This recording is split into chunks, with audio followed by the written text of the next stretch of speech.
The entire globe, even as it trembles in passion with the birth of new nations and shrinks in the hand of a dispassionate science, is today the site of a momentous conflict. As each side attempts to prove to the world the superiority of its position, the conflict is fought with the words of diplomats, with gestures of friendship and help to uncommitted countries, even with cultural demonstrations. It is fought indeed on every level of man's experience, for the stakes are high. As one of the adversaries in the conflict, we see a challenge as great as any in our historic past. A challenge not, we hope, to be met and joined in battle, but to be faced and fought in the hearts and hopes of men. It is the challenge of ideas.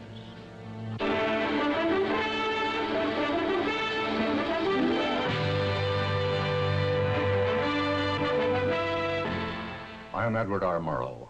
For a little while, I would like to review with you the great conflict of our times, one which demands and must get the attention and the involvement of each one of us. This conflict is the reason why most of you are in uniform, and some of you will be going overseas, servicemen, families of servicemen, and civilians working for the Department of Defense. Because of this conflict, many of you are already abroad, more than 1 million Americans in 91 foreign countries. First and foremost, of course, Americans are overseas to help preserve the peace. By maintaining an alert readiness to meet the threat of aggression, America's armed forces, in concert with those of its allies, are serving as a deterrent to war. Some of you may wonder how directly involved in the contest you are or will be. Perhaps your active duty is behind you, or soon will be, and with it, you may believe your involvement in the contest ends. But the truth is that involvement in this conflict is far-ranging indeed. It touches not only members of the armed forces and their families, but everyone who supports the mission of the armed forces, every defense worker, every taxpayer who foots the bill. Who, in fact, is not involved? And the conflict itself, how can it be defined? Well, let's look at it this way. The communist bloc would like to see the entire world under communist domination. Over the years, as the strength and determination of the free world has gradually convinced communist leaders that aggressive war would be a reckless and costly gamble, they have begun to talk more and more about their ability to win from us in the arena of ideas. This, of course, is fine with us, for we are a people with a traditionally great faith in our ideas, the ideas that have moved mountains and created wealth and shaped us as free men. And we are confident that history can do no other than award us the victory in any contest in which ideas are the weapons. But I would like to say this: confidence by itself without effort does not win contests. Victory in this conflict depends on much, much more than confidence. It is a contest unlike any we have ever faced in our history as a nation. It is total competition with an antagonist who is putting into it everything within his capability. It is not a conflict between peoples, but between basic values and systems of government, between the principles of life each believes in.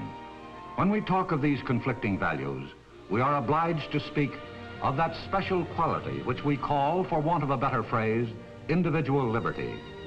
And when we talk of this liberty in America, we talk with many voices, for we are a diverse nation, and there are perhaps as many concepts of what America is as there are people among us. But although we look at America through different eyes, there are many insights into the essence of our moving and growing nation that we share.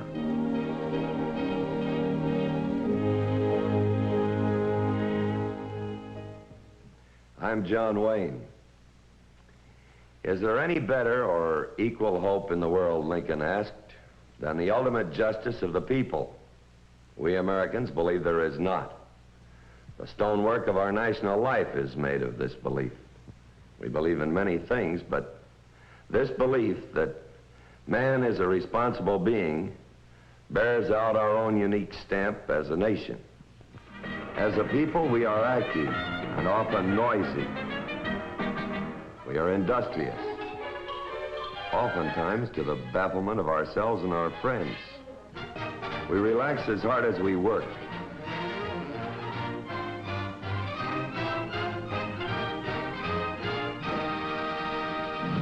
We are proud. We are sentimental. Beauty is of national concern to us. For some of us, its pursuit is a deadly serious pastime. The rest of us simply enjoy the results.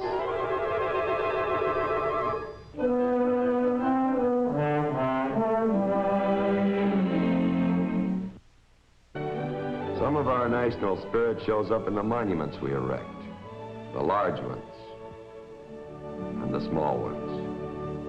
It rings through the music which animates us. Attaboy, Homer, swing it! Second jump out and lead to the fourth, four hands down in the circle. Swing the opposite way and you keep the gal behind.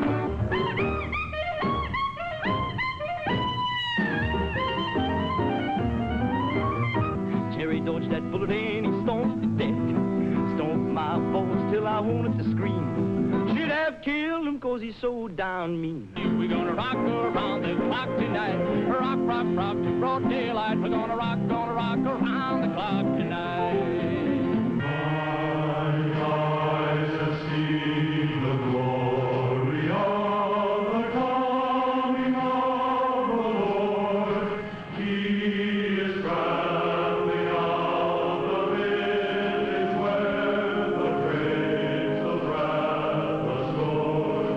He has loosed the fateful lightnings of his terrible swift sword. His truth is marching on. We have, on occasion, some difference of feeling. At other times, we are united. We are all these things and many more, but above everything else, we are free. We believe in the ultimate justice which we as free men can create. Our heritage of freedom is our most priceless possession. Men before us have died to keep it alive, and men in our times have done the same. But although men have died to preserve it, we may die again. The glory of this heritage is the vision of life that it has given us. A life of dignity and nobility of spirit, such as men have never before been enriched by in the long march through the history they have recorded.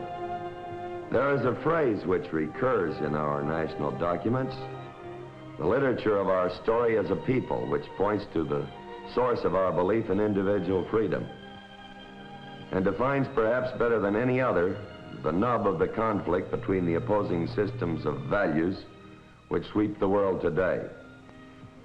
That phrase is, "This nation under God." That phrase and others like it set the standard of our concept of man.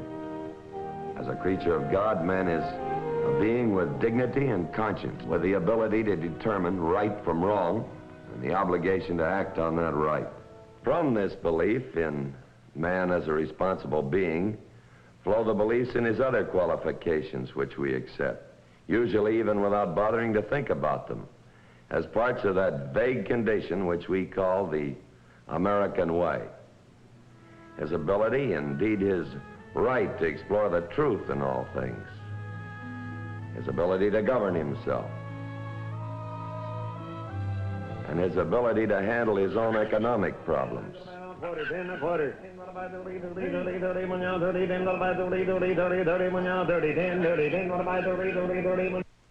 The opposing point of view in this conflict rests on a fundamentally different vision of man. As a creature not of God, but of the state. In this system, the value of individual man diminishes sharply, and the state is all important. The state will run his life for him, his political life, his business life, his social life. What we oppose fundamentally is the aggressive nature of the communist state, its unceasing effort to expand wherever it can, to grow bigger, to take over, to supplant. This deadly impulse toward aggression we oppose as a continual threat to peace. These are the contrasting points of view between the major antagonists in the conflict which has become known over the last decade as the Cold War. For an appraisal of this continuing and protracted conflict, we can go to a reporter who has watched the growing conflict with the perception of a trained military observer. I am Hanson Baldwin. I have here the policy statements of each of our services on the contest we're engaged in with the communists. What they boil down to is this. It is a contest for the minds and hearts of people around the world, all people. The areas in white on this map represent the part of the world composed of ourselves and those who share our beliefs. The communists seek constantly to win an advantage in the minds of the people here and to separate us. The black portion of the map is the communist-dominated part of the world controlled by the Soviet Union and the Chinese Communist regime. And of tremendous importance is that part of the world which is attached to neither camp, the uncommitted nations of the world, represented in gray on the map. For the most part, these nations are absorbed with their own problems. Either they are newly independent after years of domination by a foreign power, or they are still seeking independence. A strong tide of nationalism sweeps over this part of the world, and with it, a mistrust of anything they feel is associated with the old ways of colonialism. They are not committed to either side in the conflict. Our own policy toward them has been one strictly of watchful, non-intrusive friendship, giving help when help is asked for, but otherwise keeping hands off their internal affairs. The communists have been more direct.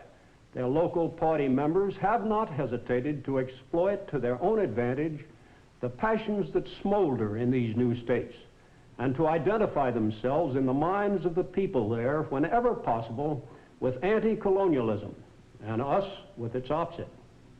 It is part of their worldwide technique. How do our military services adapt themselves to this conflict in which perhaps no gun may be fired? By recognizing that the activities and performances of all their members in every foreign country in which they are stationed will either add to or detract from the goodwill our nation needs in this contest for the respect of the peoples of the world. The President of the United States has called developments of good relationships between United States citizens abroad and members of their host countries basic to the full attainment of our foreign policy objectives. And the services have responded by promoting such good relationships as part of their overall policy.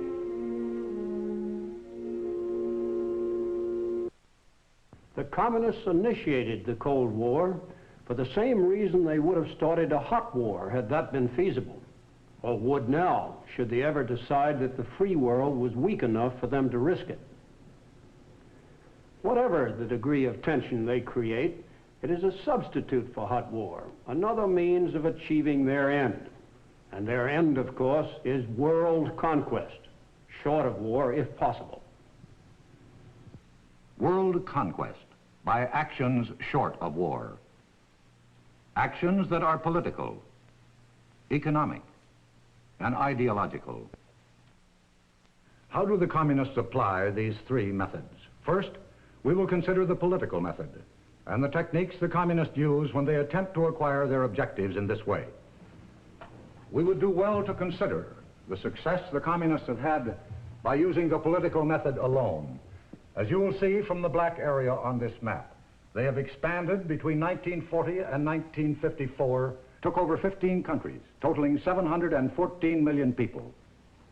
Since 1954, there have been major internal disruptions in 9 additional countries outside the Iron Curtain. Now, how do they go about applying this political method? The communist coup in Czechoslovakia in 1948 provides us with a blueprint of the ideal formula for political conquest, which includes taking over a country without outside intervention. Destruction of its parliamentary form of government. Murder of its democratic leaders when necessary. Rigged elections with only the communist candidates on the ballot. Once the penetration is complete, all this is backed by the naked force of military occupation. By such devices, the Soviet Union turned its neighboring states into satellites, political and economic puppets. In China, political action was cruder, but no less effective. Here, it was political action by conquest.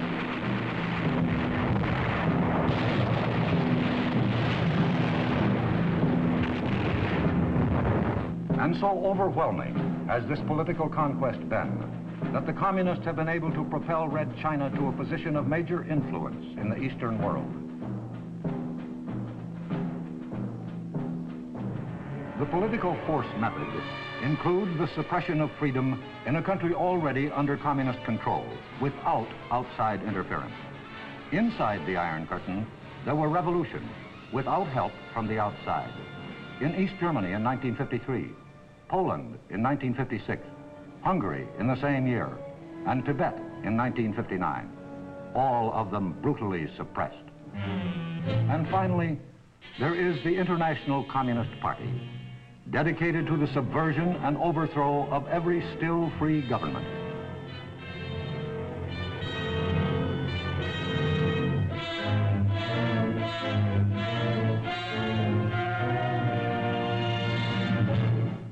Where the political method may not prevail, there is always the economic method.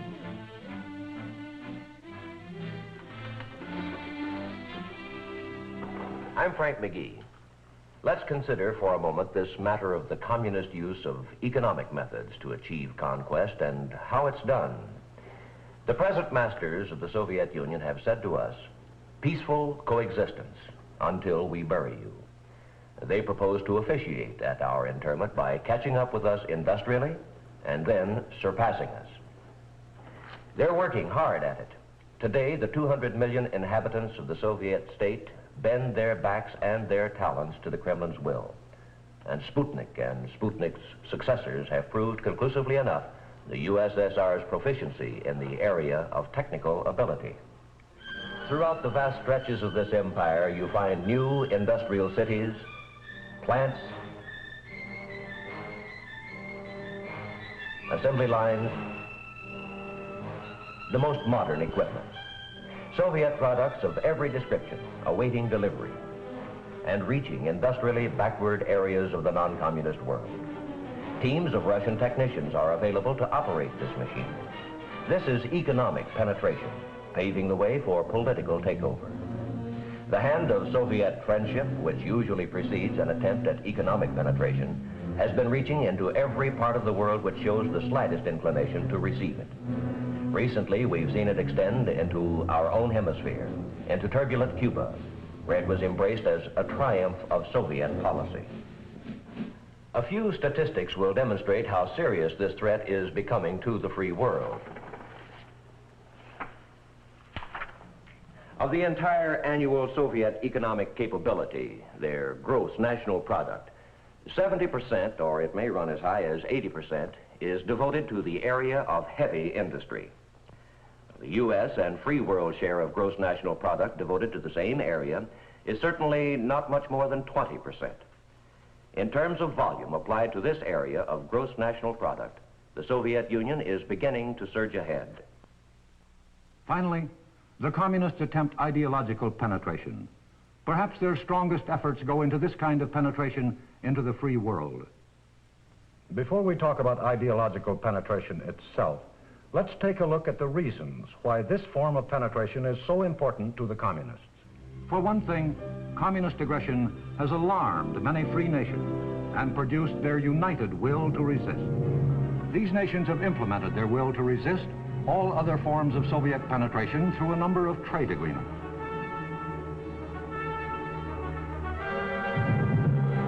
The United States and other industrially strong nations of the free world are actively promoting better living conditions all over the world. This has the effect not only of helping these countries to improve their industrial and economic position, but also of providing a defense against communist intrigue, which flourishes in depressed economic areas.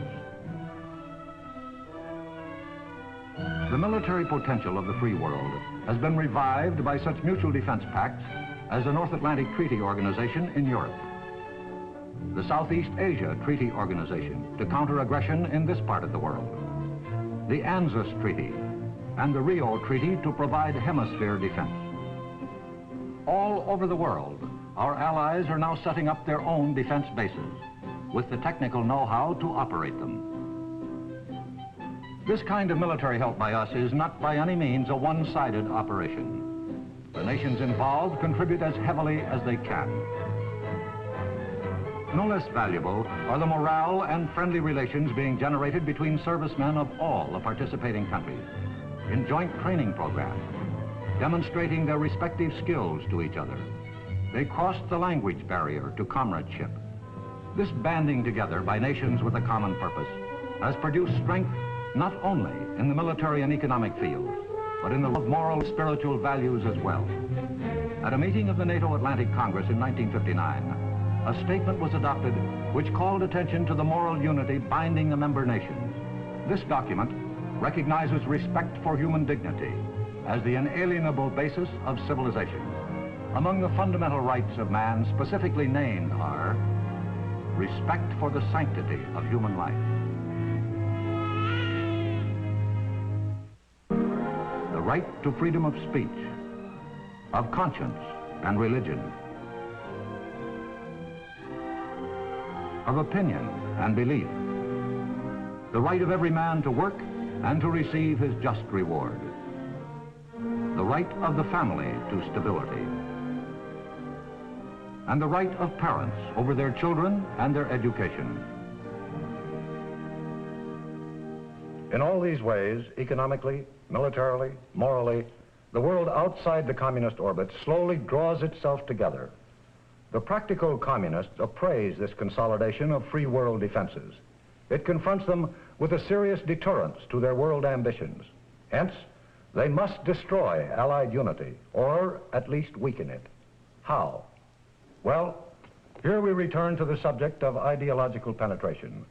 For if all other forms of penetration don't work, if the united strength of the non-communist world makes political penetration unfeasible and economic penetration unsuccessful, if cultural penetration does not do the job, the communists can always hope to succeed by resorting to ideological warfare against their strongest opponent, meaning us. Americans go home. Wall Street warmongers, down with American imperialism.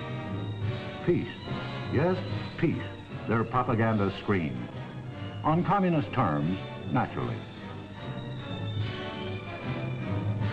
Inside the free world, communists and their sympathizers seek to foment suspicion and distrust of our motives, even attempt to influence our allies to eliminate our overseas bases, which are protecting them as well as us.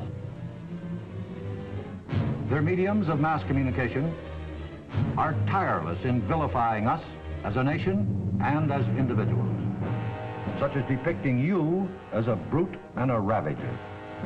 Is there a chance that the communists will succeed? Is there a possibility that our allies will accept this malicious perversion of us and everything we stand for? In large part, that is going to depend on how thoroughly we understand this conflict and how dedicated we are to victory. Understanding is a continuing process, and it embraces many different aspects of our day-to-day living. It is, at root, a function which involves the flow of information. I am Lowell Thomas. We live amid the greatest abundance of information any people has ever had. But survey after survey reveals an astonishingly low informational level among us. To be sure, the right to remain uninformed is one of the privileges of a democracy, but in a contest such as the one we are engaged in, it is one of the surest ways of losing our freedom. Being informed does not mean only keeping up to date on current events, important though that is. It means also being aware of developments within our own nation and the forces that move through it. its weaknesses as well as its strengths, we all too often dishonor our freedom and demean it. But that's not the full story. If it were, our system would have collapsed long before this. The full story is in the progress we consistently make through law and through education, the way free men must. The communists would like to have you, as well as people in every country in the world, believe otherwise. And once they have succeeded in letting the idea take root that our deficiencies are our chief characteristics, once they have managed to erode our faith in ourselves at least a little, that much of the battle is lost. A snake of a whisper is abroad that Americans have lost touch with their past. Is it true? It can't be, if we are to survive and win. If we understand the conflict, then we understand the need to keep America strong in her greatest challenge by keeping alive the standards and the traditions which have been her glory. What are the bulwarks of our past upon which our society has been built? There are many, and we have discussed some of them. Our spiritual heritage, our belief in individual liberty. But there is yet another, as important as any of these. I am Helen Hayes. Many of us who are living now will never see the end of the conflict which dominates our lives. Leaders change, and leadership passes from one generation to the next. But for generations, or certainly for many years, the challenge which confronts us will continue. So it becomes not just a hope, but an urgent condition for a peaceful future that those who are catapulted into the problems of maturity with every passing year will understand the challenge and devote themselves to it even as you and I must. Interest cannot lag, efforts cannot cease. It will require the sternest kind of dedication, bred as it were into the American character. The training grounds in which this discipline will be planted and perfected are the institutions which have shaped our society, particularly the home, which has always been in our culture the nucleus of society itself. The home is the wellspring of the strongest qualities of citizenship, and it must remain so if we are to preserve the toughness of moral fiber, which is our strongest heritage. A toughness of moral fiber, a belief in the right, as God gives us to see the right, as Lincoln put it in words which are carved into our national soul. These are the sinewy threads of our past. Keeping America strong, this is our challenge. Keeping the vision of liberty bright, keeping the threads of our past, the strands of moral toughness with which our history is bound. Moral toughness, the quality which made men work instead of weep on the hostile shores of New England, which bled mortally yet never died on 100 fields and oceans stretching out from Valley Forge, which moved strong men west, bringing with them first only their pride, then their railroads, which built cities and governments,